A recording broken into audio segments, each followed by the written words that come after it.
Hello, I'm often asked how you test old-fashioned dynamos, and this is a good opportunity to show you one that I've recently restored. This is a dynamo from a 1906 Bathe generator that was used for charging accumulators. It's rated at 10 volts at 4 amps. The restoration was mechanical mainly because the drive end bearing was absolutely rogered, because the pulley that was on it was running so out of true. The vibration must have been enormous. The thing about DC machines is that in this case there are two field windings.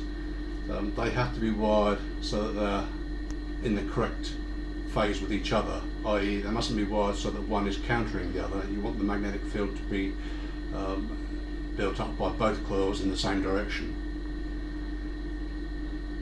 This machine is, because it's 1906, was wound using the old-fashioned cotton covered wire. That's very, very fragile, and although these coils look terrible, they have in fact dried out very nicely, and they've passed all the rudimentary checks, and they still have equal resistance across the two, and even the segments on the armature check out very well as well. So to make a dynamo work, you must initially have some residual magnetism within the field. Otherwise, although you may be spinning the armature, nothing will happen because there's no magnetic lines of force being cut, therefore there is no energy being produced. The whole thing snowballs, so that once you've got a little bit of energy, that feeds back into the field gets stronger, and then the whole thing builds up and produces current. So the best way to actually prove a dynamo, a DC dynamo like this, is to actually use it as a motor, which I'll just show you on this now.